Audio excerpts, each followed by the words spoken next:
So ISA accounts, everyone in the UK loves them, but what the hell actually are they? And moreover, who is best suited to open one? I want to cover the 5 big reasons why any average investor may want to open an ISA account, and then I want to shatter your dreams and tell you you shouldn't open one, because there is a better solution out there for pretty much most investors. But first, let's kick things off with the big reasons why people flock to ISA accounts. The big tax advantages. In the dreamy world of finance, nothing sounds sexier than 2 words combined together: tax and free. Ooh, it gives me chills. This, of course, is the most significant appeal for any ISA account. The money you will have saved or invested into stocks that have appreciated in value will not be subject to income or capital gains tax. The taxman simply can't get his grubby little fingers on it. There is, however, a 20 grand a year limit to how much you can actually put in per year. But when the next tax year comes around and begins, you can actually add another 20 grand into your account in addition to the initial 20k from the previous year, meaning the thrilling pleasures of tax-free compounding investing are now available to you. Congratulations.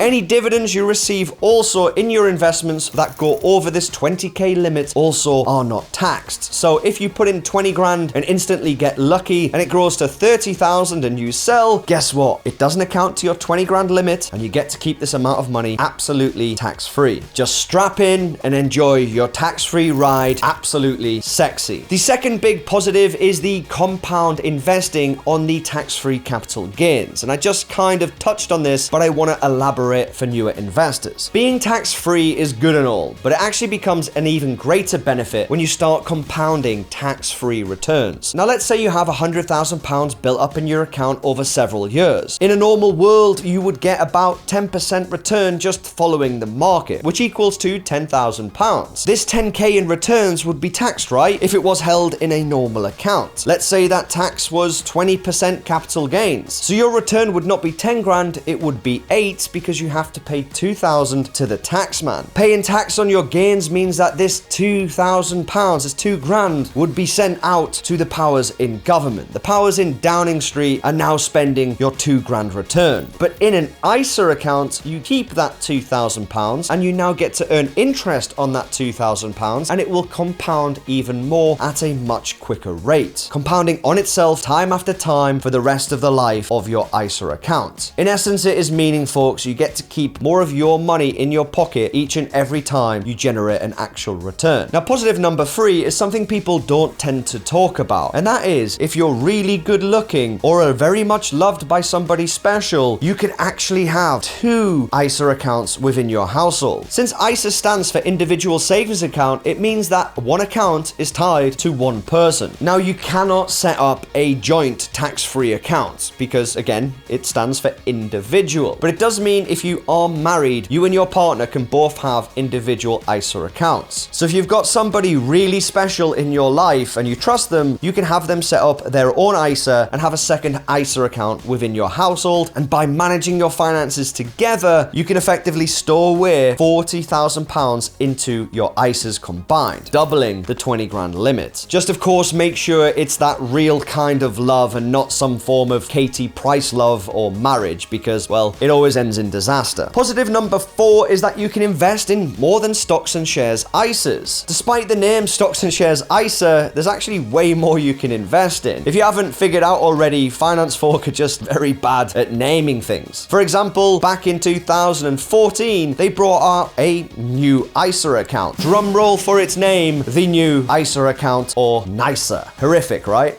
But I digress. Index funds, ETF, real estate funds are all eligible to invest through your stocks and shares ISA. Dividends you receive from those investments, all are tax-free, provided they meet the obvious requirements. So long story short, you don't have to just buy stocks and shares. The last piece of bacon left on ISAs is that you can move your monies between ISA accounts without incurring any taxes. So for example, if you have 5 grand in a cash ISA, you can transfer it over to your stocks and shares ISA without any additional tax cost. account. Not only that, you can actually change provider too, so if you fell out with your bank, which is a common occurrence, let's be honest, you can actually change your ISA provider pretty much freely without incurring any taxes. Now obviously ISA accounts don't work for every single purpose and person out there. There's different gloves for different hands after all. But if you are going to go and open an ISA account, be mindful of the rules in place. Don't get caught out by the government if they come knocking if you break your 20 grand limit or break some of the rules. Otherwise, you're going to end up laughing like Jimmy Carr.